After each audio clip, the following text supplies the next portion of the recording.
नैमिषारण्य की पवित्र भूमि पर सूत जी महाराज वक्ता के रूप में विराजमान है। इन सूत का नाम है रोमहर्षण सूत। और शौनक जी श्रोता के रूप में विराजमान है और उनके साथ में 88,000 ऋषि एकत्रित हैं। सूत जी महाराज से शौनकादिक ऋषियों ने प्रणाम करते हुए विनम्रता पूर्वक अपने अज्ञान को स्वीकारते हुए कुछ प्रश्न किए, अपने गुरुदेव की ज्ञान की महिमा को समझते हुए। उन्होंने कहा, गुरुदेव हम अज्ञानी हैं, हमारे पास कोई ज्ञान नहीं है, अज्ञान अंधकार में है, आपका ज्ञान करोड़ों सूर्यों के समान है। हम आपके मुख से भगवान की पावन कथा सुनना चाहते हैं, कथा का सार सुनना चाहते हैं, और ऐसा सार जो कानों को प्यारा भी लगे। भक्ति, ज्ञान और वैराग्य तीनों जीवन में होने पर भी विवेक कैसे बढ़ता है, कैसे विवेक बैलेंस करता है, हम समझना चाहते हैं। माया और मोह जो कि किसी को भी पकड़ लेता है, लेकिन वैष्णव उससे कैसे बच करके रहते हैं, ये हम समझना चाहते हैं। वैष्णवों को माया मोह कभी नहीं पकड़ती, क्या कारण है? जीवन में कैसे रहना है, वैष्णवों से सीखना चाहिए। हरि सुमिरो न तो कभी इस जिंदगानी में, रहो दुनिया में तुम ऐसे कमल जैसे है पानी में। पानी में रहकर भी पानी से ऊपर उठा हुआ रहता है कमल, ऐसा जीवन बने। नारायण अगला प्रश्न किया, हे भगवान हम जानना चाहते हैं कि आज के समय पर जितने भी मनुष्य हैं वो दिखने में मनुष्य जैसे लगते हैं, 2 हाथ है 2 पांव हैं, लेकिन उनमें हमें मानवता दिखाई नहीं देती, पशुता दिखाई देने लग रही है। आसुरी प्रवृत्ति को वे प्राप्त हो गए हैं, उन्हें दोबारा कैसे मानव बनाया जाए? अब आसुरी प्रवृत्ति बोले, मां नहीं मातु पिता नहीं देवा, साधुन सन करवा वही सेवा, जिनके अस आचरण भवानी, ते निश्चर समझानहु प्राणी। माता पिता को जो सम्मान नहीं दे रहा वो मानव होता हुआ दानव है। जो साधु और संतों से भी, ब्राह्मणों से भी सेवा कराने का कार्य कर रहा हो, मानव होते हुए भी दानव है। उसको दोबारा मानव कैसे बनाया जाए? जिसने जीवन में अपने बड़ों का आदर नहीं किया, या माता पिता का भाव, अपने माता पिता और अपने से बड़े जितने हैं उनका आदर नहीं किया, जिन्होंने साधु की साधुता को नमन नहीं किया, साधुओं का तिरस्कार किया, ब्राह्मणों को ब्राह्मण न समझा, उनका अपमान किया, अतिथि का जो सत्कार नहीं करना जानता, उसको कैसे आप मानव कहेंगे? ये बताइए। हमारे यहां अतिथि देवो भव ऐसा कहकर के अतिथि को देवता कहा गया। और आज के समय में बॉलीवुड में मूवी बनती है, अतिथि तुम कब जाओगे, जबकि प्रतीक्षा रहती थी कि अतिथि तुम कब आओगे, कभी कोई अतिथि आ जाए, घर हरा भरा रहे। इन अतिथियों के आने से भी घर में रौनक रहती है। तो जो आदर नहीं करना जानते, सम्मान नहीं करना जानते, निरादर कर बैठते हैं अपने बड़ों का, ऐसे मानव शरीर में रहने वाले असुरों की आसुरी प्रवृत्ति को कैसे समाप्त करके पुनः उनके अंदर मानवता प्रतिष्ठित की जाए, ये हम जानना चाहते हैं। कल्याण का भी कल्याण कर दे। आज देखें घर में कोई गेस्ट आता है, बच्चे कहां बैठ पाते हैं? नहीं बैठ पाते। वो आपके बराबर के गेस्ट हैं, आप जानो आपका काम जाने, हमारे फ्रेंड्स नहीं। क्या कहोगे ऐसे? ये रिश्ते निभा पाएंगे? नहीं निभा पाएंगे। ये संबंध चला पाएंगे? नहीं चला पाएंगे। जिन परंपराओं को हमारे दादा परदादा ने संभाल करके संजो करके रखा था, संबंधों की खूबसूरत बगिया को, आगे की पीढ़ी कैसे सजाएगी उसको? वैसे ही धीरे धीरे धीरे धीरे कम होते चले जाए। पहले हमारे बाबा के भाइयों के परिवारों से भी हमारे संबंध हुआ करते थे। हम जानते थे कौन क्या है, किसके कितने पुत्र हैं, किसकी कौन पुत्र वधू है, उनकी कितनी संतति है। धीरे धीरे करते करते महाराज जान पहचान दूर, मिलना बंद हो गया।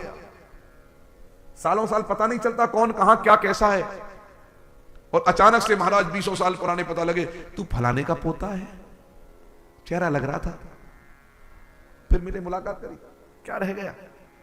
तुम अपने पूर्वजों की बगिया को नहीं संभाल पाए, दुनिया के रिश्तों को आप क्या निभाओगे, कैसे संभालोगे?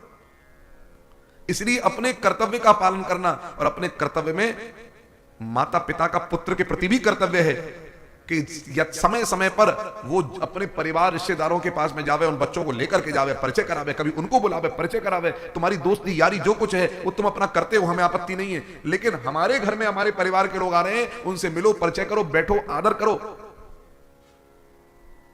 आज तुम बुलाओगे, कल वो बुलाएंगे, और नहीं भी बुलाते हम अपना कर्तव्य निभाते चले जाएंगे, क्योंकि हर मनुष्य के हाथ में केवल अपना कर्तव्य है। अपने कर्तव्य पर मनुष्य का अधिकार है, किसी दूसरे के कर्तव्य पर हमारा अधिकार नहीं है। तो आप अपना कर्तव्य निभाइए, उसका कर्तव्य वो जानेगा। लेखा जोखा तो ऊपर चल रहा है ना सारा, लिखा पढ़ी चल रही नहीं चल रही, खत्म। नारायण एक भी चूक हो गई तो सारे पॉइंट खराब हो जाएंगे। मैं सरस्वती विद्या मंदिर का छात्र हूं, जहां पर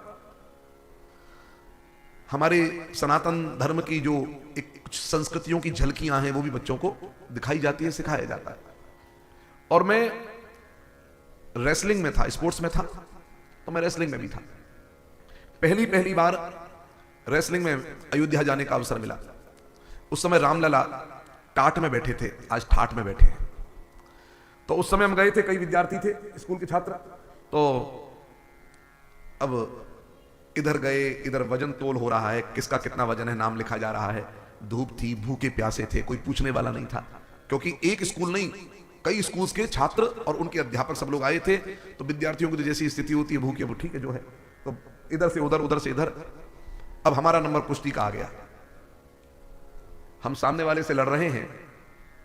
महाराज जो भी हो रहा है कुश्ती में, तो पहली बार था, हमें इतना ही पता था कि चित्त पटक देना वो जीत हो जाती है।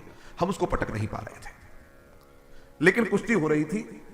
एक राउंड हुआ, 2 राउंड हुआ, दूसरे राउंड में महाराज हम चित्त पड़ गए और वो जीत गया। तो हमारे आचार्य ने हमको कहा, अनुराग क्या कर दिया तुमने? तो हमने कहा, बोले क्या हो गया, गिर गए हम तभी। तो बोले कि तुम जीत रहे थे, तुम्हारे पॉइंट्स जुड़ रहे थे, और तुम अगर थोड़ी देर और टाइम निकाल देते तो तुम जीते घोषित हो जाते। भाव न तो हम उसको पटक पा रहे थे, ठीक है, लेकिन दाव पेच में हम पॉइंट्स में उससे आगे चल रहे थे। वो 0 पर था और हम आगे थे। ये हमको पता नहीं था नियम कि इसमें पॉइंट्स की गिनती भी होती है। तो हम पॉइंट्स में आगे बढ़ रहे थे और वो 0 पर था। बस एक चूक हमारी हुई, सावधानी हटी और दुर्घटना घटी। उसके बाद में हमारे एक मित्र ने हमारा हाथ पकड़ा, कोई बात नहीं आ जाओ। जब उसने देखा तो हम तेज बुखार में थे उस समय, और तेज बुखार में लड़ रहे थे। और फिर हम बैठ तो चुपचाप गए। फिर उसके बाद में हमारे एक और साथी थे, दीपक सिंह, वो कुश्ती लड़े। और कुश्ती जब लड़े तो वो तो जीत गए, उनका वजन में ज्यादा थे, वो जीत गए। तो हमने देखा महाराज उनको सब लोग कंधे पे बैठा कर ले जा रहे हैं। हमने कहा महाराज अच्छा हुआ, हम अभी से कंधे पे नहीं बैठना चाहते थे। नारायण, भाव यहां कहने का यह है कि कई बार इंसान पॉइंट्स में आगे बढ़ रहा होता है, उसे ज्ञान नहीं होता, और एक छोटी सी चूक हो जाती है, पल भर के लिए पराजित हो गया। इसी प्रकार से सावधान हो जाओ, अपने कर्तव्यों को निभाते हुए अपने पॉइंट्स बढ़ाते चले जाओ। वो क्या निभा रहा है, क्या नहीं निभा रहा है, उससे मतलब न रख करके आप अपने कर्तव्य का 100 में से 100 अंक लेकर के आने का जज्बा रखना। और निभाते निभाते चले भी गए तो आपको ठाकुर जी के पार्षद उठा करके भगवान की गोद में बैठा देंगे, ले जाएंगे। आप अपने कर्तव्यों का निर्वहन करते रहिए, कौन क्या करेगा छोड़िए।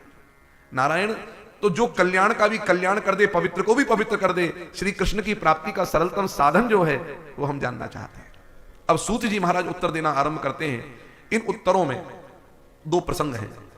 देवर्षि नारद का प्रसंग है, जो तीर्थों को बहुत पवित्र स्थान मान करके और भ्रमण करने निकले, लेकिन तीर्थों में उन्होंने वो नहीं देखा जो तीर्थों में होना चाहिए था, बल्कि उन्होंने ठीक उसके विपरीत देखा।